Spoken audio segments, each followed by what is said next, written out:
Hello students, तो आज पढ़ लेते हैं 12th क्लास फिजिक्स का एक मोस्ट इंपोर्टेंट टॉपिक हाइगेंस की द्वितीय तरंगिकाओं के सिद्धांत के आधार पर प्रकाश के अपवर्तन की व्याख्या। एक मोस्ट इंपोर्टेंट टॉपिक है। लास्ट लेक्चर में हमने कवर किया था हाइगेंस की द्वितीय तरंगिकाओं के सिद्धांत के आधार पर परावर्तन की व्याख्या। अगर नहीं देखी है वीडियो तो डिस्क्रिप्शन में वीडियो का लिंक डाल दूंगा, वहां जाकर आप उस वीडियो को देख सकते हो। एक मोस्ट इंपोर्टेंट टॉपिक है, चैप्टर 10 है तरंग प्रकाश के। तो शुरू कर दूं फिर। हाइगेंस की द्वितीय तरंगिकाओं के आधार पर प्रकाश के अपवर्तन की व्याख्या। और आपने अपवर्तन के नियम पढ़ रखे होंगे, ना है याद तो मैं याद करवाऊंगा जबरदस्ती आज। देखो फिर पहले डाल देते हैं हेडिंग। अब हेडिंग क्या है हमारा? हाइगेंस की, लाइन पे ध्यान देना बेटे, हेडिंग है हमारा हाइगेंस की। ठीक है साहब, चलो हाइगेंस की द्वितीयक, फोकस करो बोर्ड पे, द्वितीयक तरंगिकाओं। ओके, हाइगेंस की द्वितीयक तरंगिकाओं, ठीक है, हाइगेंस की द्वितीय तरंगिकाओं के सिद्धांत के आधार पर, के सिद्धांत के आधार पर, ठीक है। ये पूरा क्वेश्चन पेपर में ऐसे पूछता है, ठीक है। हाइगेंस की द्वितीय तरंगिकाओं के सिद्धांत के आधार पर प्रकाश के, किसके? प्रकाश के अपवर्तन की व्याख्या। ये पूरा टॉपिक मैंने लिखवा दिया, अपवर्तन की व्याख्या, जो कि पेपर में पूछा जाता है। सेम इसी टाइप से पेपर में पूछेगा आपसे कि हाइगेंस की द्वितीय तरंगिकाओं के सिद्धांत के आधार पर प्रकाश के अपवर्तन की व्याख्या कीजिए।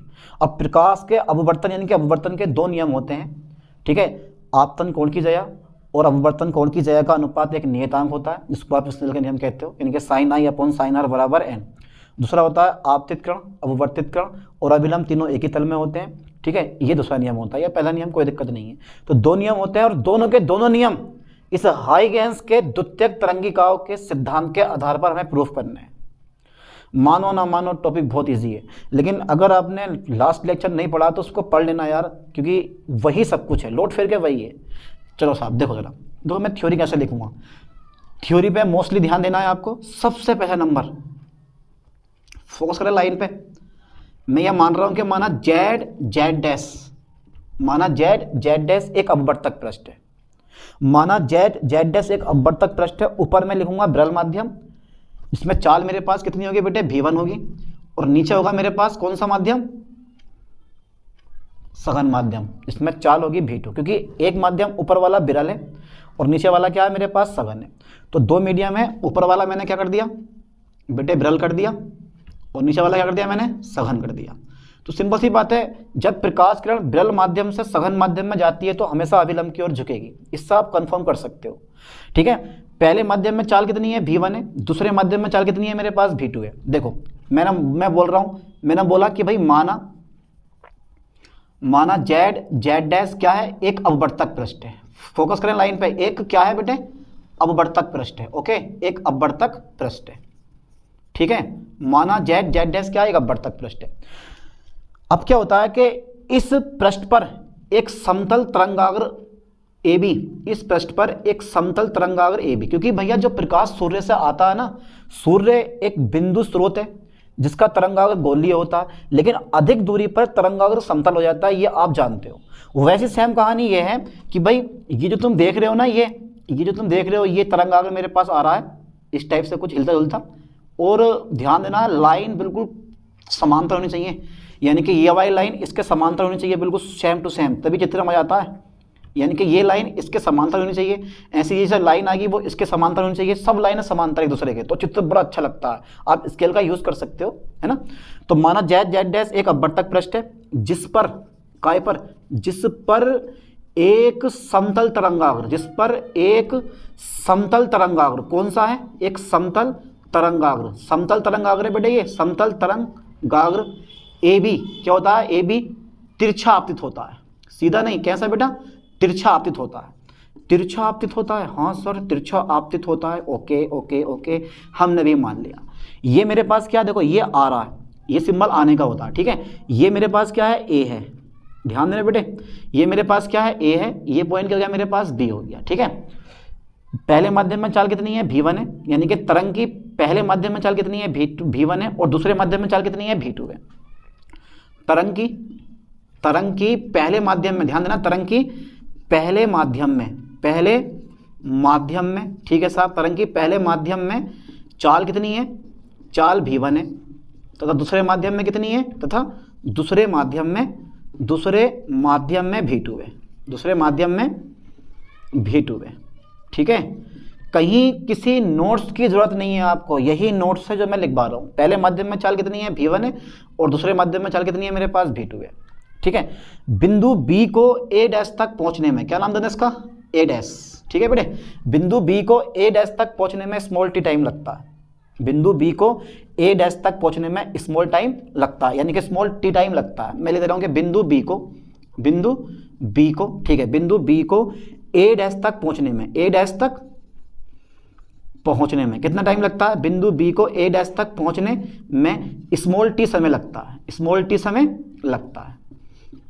ठीक है, अब देखो अभी हाइगेंस की एंट्री नहीं हुई है, इतनी छोटी चित्र, ये तो बस मैंने चित्र देख के बता दिया आपको कि माना जेड डैश एक अपवर्तक पृष्ठ है जिस पर एक समतल तरंग अगर ए बी तिरछा आपतित होता है, तरंग की पहले माध्यम में चाल v1 है और दूसरे माध्यम में चाल कितनी है मेरे पास v2 है, बिंदु B को A डैश तक पहुंचने में स्मॉल टी समय लगता है। अब जैसे जैसे तरंगाग्र ए बी आगे बढ़ेगा, मेरी बात पे ध्यान देना, लाइन पे ध्यान देना, ठीक है, जैसे जैसे तरंगाग्र ए बी आगे बढ़ेगा, ए व ए डैश के बीच सभी बिंदुओं से टकराता हुआ जाएगा। कितना बढ़िया पॉइंट है, विशेष तौर पे पॉइंट पर फोकस करना है। जैसे जैसे तरंगाग्र ए बी आगे बढ़ेगा, ए व ए डैश के बीच सभी बिंदुओं से टकराता जाएगा। हाइगेंस आ जाते हैं, फिर आ गए हाइगेंस। हाइगेंस आके बोलते हैं, ठीक है भाई, कि ए व ए डैश के बीच सभी बिंदु एक नए तरंग स्रोत का कार्य करते हैं। जो यहाँ पे ये पॉइंट रखे होंगे ना, ठीक है, सभी बिंदु एक नए तरंग स्रोत का कार्य करते हैं जिनसे नई तरंगें निकलती हैं, यानी कि जिनसे द्वितीयक तरंगिकाएं निकलती हैं। और सबसे पहले तरंग निकलेगी बिंदु ए से। मैं बार बार रिपीट नहीं करूंगा, एक बार लाइन पर ध्यान देना। जैसे जैसे तरंगाग्र ए बी आगे बढ़ता है, ए व ए डैश के बीच इन सभी बिंदुओं से टकराता हुआ जाता है। हाइगेंस के अनुसार ए व ए डैश के बीच सभी बिंदु एक नए तरंग स्रोत का कार्य करते हैं जिनसे द्वितीयक तरंगिकाएं निकलती हैं। अब क्योंकि पृष्ठ अपवर्तक है तो भैया परावर्तन तो होगा नहीं, सारी की सारी किरणें क्या होंगी, नीचे की ओर। तो ये मैं अभिलंब खींच दे रहा हूं यहाँ पे, ऐसे ही मैं बेटे एक अभिलंब इधर भी खींचूंगा। ध्यान देना, मैंने दो अभिलंब खींचे हैं।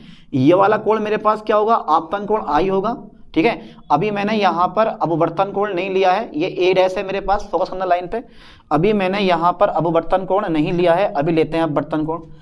तो क्योंकि प्रकाश किरण जब विरल माध्यम से सघन माध्यम में जाती है तो अभिलंब की ओर क्या होती है, थोड़ी सी झुक जाती है, इस टाइप से ये झुक गई ऐसी। ये वाली किरण भी क्या होती है, थोड़ी सी झुक जाती है। देखो बेटा ये भी क्या हुई मेरे पास, झुक गई। लाइन पे फोकस करना है कि ये जो किरण है मेरे पास, जो किरण मेरे पास ये वाली होगी ना, यानी कि जो किरण मेरे पास ये ए से गई है नीचे की ओर, तो ये किरण और एक किरण ये वाली, ये दोनों की दोनों समांतर होनी चाहिए। ये वाली किरण इसके समांतर होनी चाहिए। लाइन में फोकस करना है ठीक से, ठीक है, यानी कि ये वाली किरण इसके समांतर होनी चाहिए। ठीक है, चलो साहब मैंने कर दिया कंप्लीट इतना। ठीक है, आगे देखो, क्योंकि ये अभिलंब की ओर झुकी है, क्यों, क्योंकि प्रकाश विरल माध्यम में सघन माध्यम में जाता तो अभिलंब की ओर झुक जाता। हो गया, आगे देखते हैं जरा। ये वाला कोण आई है तो ये आपतित तरंगाग्र पृष्ठ के साथ आपतन कोण आई बनाएगा। ठीक है, बना दिया। चलो अभी आर की ओर रह गया, अभी और देखेंगे आगे। अभी तो थोड़ा सा चित्र और बचा है, अभी मैं बनाता हूँ पूरा।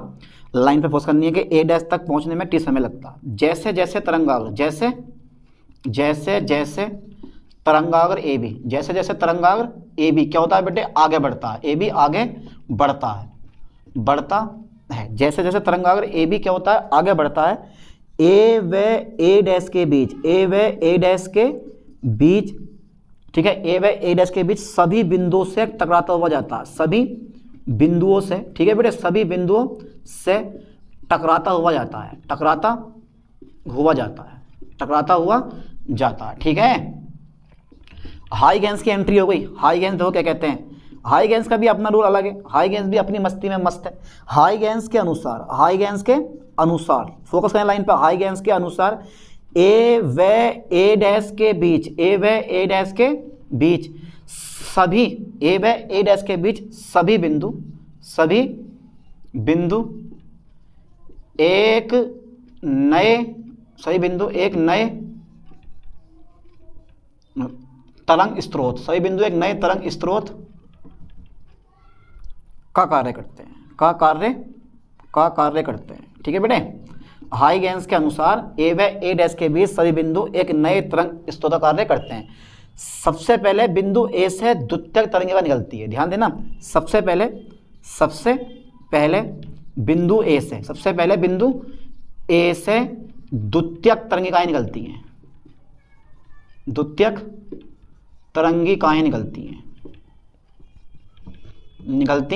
चलो साहब, पास बहुत लैंग्वेज हो गई। ठीक है, अब जितने समय में बिंदु बी ए डैश तक पहुंचता है, जितने समय में बिंदु बी ए डैश तक पहुंचता है, उतने समय में द्वितीयक तरंगिकाएं बिंदु ए से निकलकर इस बी डैश तक पहुंच जाती हैं, इस बी डैश तक पहुंच जाती हैं। अब ये बी डैश क्या है वो भी चेक कर लेते हैं। इस पर लंब खींच दो एक, इस पर मैंने क्या कर दिया बेटा, एक लंब खींच दिया ये वाला। ठीक है, इसका नाम हो गया मेरे पास बी डैश। क्या हो गया, बी डैश। एक चाप लगा दियो, एक चाप लगा दियो। अब जितने समय में बिंदु बी ए डैश तक पहुंचता है, उतने समय में द्वितीय तरंगिकाएं बिंदु ए से निकलकर बी डैश तक पहुंच जाती हैं। टाइम सेम लग रहा है लेकिन चाल कैसी है, अलग अलग है। और आपको पता है कि चाल बराबर दूरी बटा समय, तो दूरी बराबर चाल गुणा समय। चाल कितनी है, v1 है, टाइम समान है, टाइम समान है। तो यहां से यहां तक की दूरी कितनी हो गई, v1t। चाल बराबर दूरी बटा समय, मेरी लाइन में फोकस करना, चाल बराबर दूरी बटा समय। तो दूरी बराबर हो गया चाल गुणा समय। चाल कितनी है, v1 है, समय कितना है मेरे पास, t हो गया, v1t। ऐसी ये ए बी डैश है मेरे पास, कितना है मेरे पास, ए बी डैश है। तो मैंने बोला कि जितने समय में बिंदु बी ए डैश तक पहुंचता है, उतने समय में बिंदु ए से द्वितीयक तरंगिकाएं निकलकर बी डैश तक पहुंच जाती हैं। चाल कितनी है, v2 है। चाल कितनी है बेटे, v2 है, लेकिन टाइम के साथ समान है। तो यहां से यहां तक की दूरी कितनी हो गई, v2t। दूरी बराबर चाल गुणा समय, दूरी बराबर चाल गुणा समय। इसका मतलब ये हुआ कि जो मेरे पास वी ए डैश है, जो मेरे पास वी ए डैश है वो v1t है। ठीक है, और जो मेरे पास कितना है बेटे, मेरे पास जो ए बी डैश है वो कितना है मेरे पास, v2t है। फोकस करें लाइन पे, वी ए डैश कितना है मेरे पास, v1t है, और ए बी डैश कितना है मेरे पास, v2t है। कंप्लीटली राइट, समझ में आया यहाँ तक। ज़्यादा मैंने लंबी कथा लिखी नहीं है, बहुत देखो पेपर में यार 5 नंबर में आता है, 4 नंबर में आता है क्वेश्चन ये वाला, 5 का आगा या 4 का आगा, तो कुछ तो लिख के आओगे तभी तो नंबर मिलेंगे आपको। ऐसा नहीं है कि भाई चित्र बना गए और आ रहे हैं हंसते हुए, अरे यार चित्र बन गए नंबर मिल जाएंगे। चित्र का 1 नंबर होता है, थ्योरी के 1-2 नंबर मिलेंगे आपको। जो डेरिवेशन करेंगे हम प्रूफ इस चीज़ को, अभी अपवर्तन के नियम को प्रूफ करेंगे, उसके भी नंबर मिलते हैं। तो कई भागों में नंबर डिवाइड होते हैं, ऐसे नहीं कि भाई अगर थोड़ा सा आपने गलत कर दिया तो पूरा काट देगा, नंबर मिलते हैं आपको हर चीज़ पे। इसलिए कह रहा हूँ फोकस करो बढ़िया करके, समझ में आ जाए एक बार चित्र से तो फिर कभी नहीं भूलोगे इस चीज़ को। इंपॉर्टेंट टॉपिक है, बढ़िया टॉपिक है। परावर्तन या अपवर्तन दोनों में से हर साल एक टॉपिक आता है, और इस साल भी इन दोनों में से एक फंसने वाला है। कभी कभार एंट्री हो जाती है हाइगेंस की द्वितीय तरंगिकाओं के सिद्धांत की, अगर हो गई बनना तो मुश्किल लग रहा है, लेकिन भैया परावर्तन और अपवर्तन की व्याख्या हाइगेंस के द्वारा ये तो आती है हर साल, इनमें से कोई एक क्वेश्चन फंसेगा। बढ़ा रहा हूँ मैं आगे थोड़ी सी कहानी। ठीक है साहब, चलो फोकस करना लाइन पे। ये वाला जो कोण है वो हो गया मेरे पास कितना बेटे, आर। कितना कोण हो गया मेरे पास, आर हो गया। अब देखो बिंदु ए को केंद्र मानो, बिंदु ए को केंद्र मानकर बी ए डैश त्रिज्या का, बिंदु ए को केंद्र मानकर वी ए डैश त्रिज्या का एक चाप ए बी डैश खींचते हैं। ये चाप होता है ये वाला चाप। ठीक है, चलो साहब मैं यहाँ लिख रहा हूँ, देखो बिंदु ए को केंद्र मानकर, फोकस करना लाइन पर, बिंदु ए को, ध्यान दें लाइन में, बिंदु ए को केंद्र मानकर, बिंदु ए को केंद्र मानकर। ठीक है, बिंदु ए को केंद्र मानकर कितना बेटे, बी ए डैश त्रिज्या का, बी ए डैश त्रिज्या का। ठीक है, बी ए डैश त्रिज्या का। ठीक है भाई, बी ए डैश त्रिज्या का एक चाप,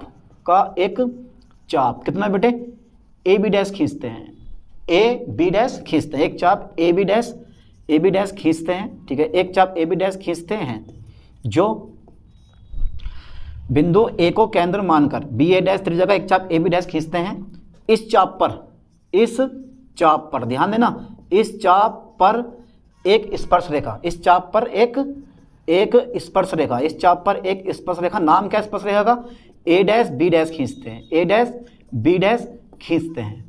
खींच दी, ए डैश बी डैश खींचते हैं। अब क्या होगा, अब बात यह है कि बिंदु ए और बिंदु ए डैश से जितनी भी द्वितीय तरंगिकाएं निकलेंगी वो सब की सब एक साथ ए डैश बी डैश को स्पर्श करेंगी। हाइगेंस के अनुसार ए डैश बी डैश क्या होगा, एक परावर्तित तरंगाग्र मतलब अपवर्तित तरंगाग्र होगा। कि हम पढ़ रहे हैं अपवर्तन की व्याख्या, तो सिंपल सी बात है, ए डैश बी डैश क्या होगा मेरे पास, एक अपवर्तित तरंगाग्र होगा। समझ में आया थोड़ा बहुत? अरे इजी टॉपिक है, सिंपल सा टॉपिक है, समझ जाओगे यार इस टॉपिक को। देखो जरा, इस चाप पर एक स्पर्श रेखा रहेगा, ये रेखा लिखना पड़ेगा मैं। इस चाप पर एक स्पर्श रेखा ए डैश बी डैश खींचते हैं, ए डैश बी डैश खींचते हैं। चलो साहब, अब हाइगेंस फिर कहते हैं खींचते हैं। हाइगेंस के अनुसार,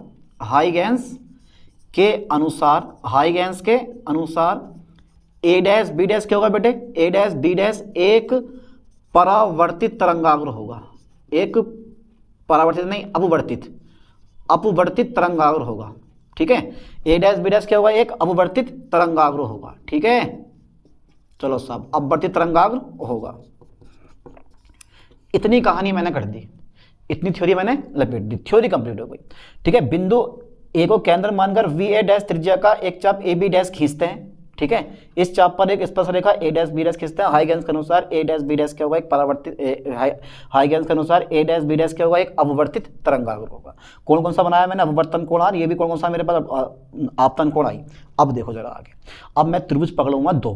त्रिभुज मेरे पास कौन कौन से रहेंगे, एक त्रिभुज रहेगा यह वाला समकोण, एक त्रिभुज रहेगा मेरे पास यह वाला समकोण। ध्यान देना बेटे, तो समकोण के सामने वाली भुजा कर्ण हो गई, ठीक है, ये वाली भुजा लंब हो गई और ये वाली भुजा हमारी आधार हो गई।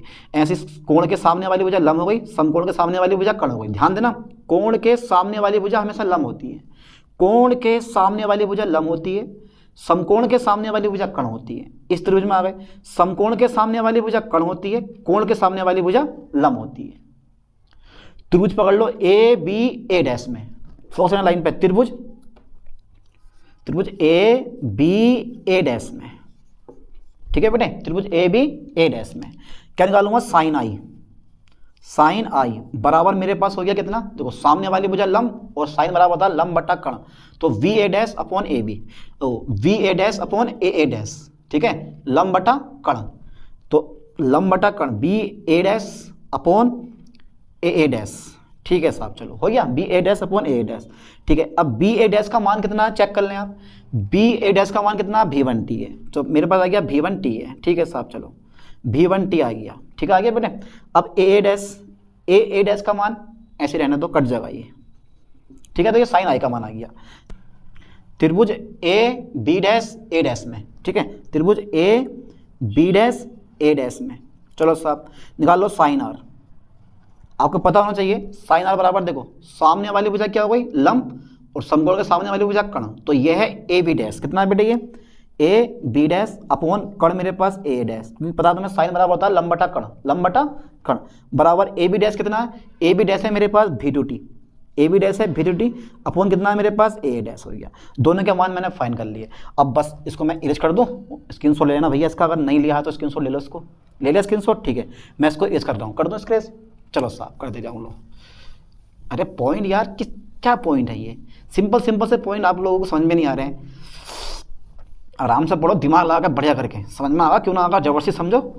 चलो साहब देखो भाई आगे देखो, अब कुछ नहीं करना है, इसको तुम चाहो तो समीकरण 1 बना सकते हो, इसको चाहो तो समीकरण 2 बना सकते हो, यानी कि सर समीकरण मैंने 1 कर दिया, इसको मैंने समीकरण नंबर 2 कर दिया, है ना। अब 1 को 2 से भाग कर देंगे, समीकरण 1 को 2 से क्या कर देंगे हम, भाग कर देंगे। चलो भाग का मतलब ये मैंने कर दिया भाग। अब देखो sine i upon sine r, sine i upon sine r, ठीक है, तो ये है मेरे पास साइन आई है मेरे पास V1T, कितना है बेटे ये V1T अपॉन में कितना है ए डैश, देखते रहो बोर्ड पे बस। अब A dash upon sine R कितना है मेरे पास, sine R V2T upon A dash, V2T upon A dash, ठीक है, ये आ गया। अब ए डैश से ए डैश क्या हमारे पास कट गया, ठीक है।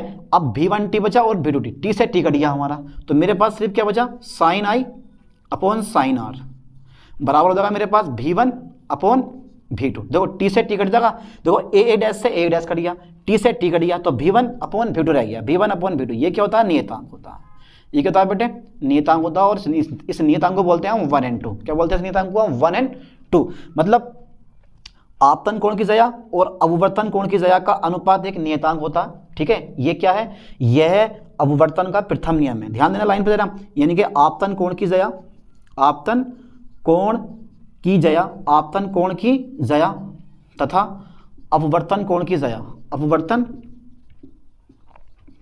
कोण की जया का अनुपात क्या होता है बेटे, का अनुपात एक नियतांक होता है, का अनुपात एक नियतांक होता है। फोकस ऑन द लाइन पे ध्यान से, आपतन कोण की जया तथा अपवर्तन कोण की जया का अनुपात क्या होता है, एक नियतांक होता है, एक नियतांक होता है, नियतांक होता है। ठीक है, ये क्या है, यह अपवर्तन का द्वितीय नियम है। यह अपवर्तन का कौन सा नियम है बेटे, द्वितीय नियम। यह अपवर्तन का द्वितीय नियम है और इसे हम क्या बोलते हैं, इसे स्नेल का नियम भी कहते हैं। इसे स्नेल का नियम भी कहते हैं, इसे स्नेल का नियम भी कहते हैं। ठीक है बेटे, तो ये इसे हम स्नेल का नियम हो गया प्रूफ। तो ये क्या है, ये अपवर्तन का द्वितीय नियम है, इसे स्नेल का नियम भी कहते हैं। दूसरा पॉइंट ये है कि देखो एक ही पृष्ठ है हमारा, आपतित तरंगाग्र, परावर्तित तरंग, आपतित तरंगाग्र, अपवर्तित तरंगाग्र और अभिलंब है, वो सब के सब तीनों एक ही तल में है। और ये क्या है, अपवर्तन का प्रथम नियम है। यानी कि आप लिख सकते हो आपतित किरण लिख सकते हो, यहाँ पे कोई दिक्कत नहीं है। मैंने कर दिया आपतित तरंगाग्र, बात एक ही, कोई दिक्कत नहीं है। ठीक है, आपतित किरण लिख सकते हो आप। अपवर्तित तरंगाग्र, अपवर्तित तरंगाग्र तथा अभिलंब, तथा अभिलंब क्या है बेटे, ये अभिलंब तीनों एक ही तल में है, तीनों एक ही तल में है, तीनों एक ही तल में हैं। ये क्या है, यह अपवर्तन का, यह अपवर्तन का कौन सा नियम है, यह अपवर्तन का प्रथम नियम है, प्रथम नियम है। इस तरह से हाइगेंस ने अपवर्तन की व्याख्या करी अपने द्वितीयक तरंगिकाओं के सिद्धांत के आधार पर। तो काफ़ी हद तक ये सिद्धांत सक्सेसफुल था, क्योंकि इस सिद्धांत ने बहुत सारी घटनाओं को स्पष्ट कर दिया। लेकिन प्रकाश विद्युत प्रभाव, तपायनिक उत्सर्जन प्रभाव, प्रकाश का ध्रुवण, इन सारी घटनाओं में हाइगेंस की द्वितीयक तरंगिकाओं का सिद्धांत विफल हो जाता, फेल हो जाता है ना। तो बहुत सारी घटनाओं को बताया, बहुत सारी घटनाओं को उन्होंने नहीं बताया। ठीक है, तो हाइगेंस का यह टॉपिक यहीं समाप्त करते हैं। अब मिलते हैं नेक्स्ट वीडियो में। थैंक्स।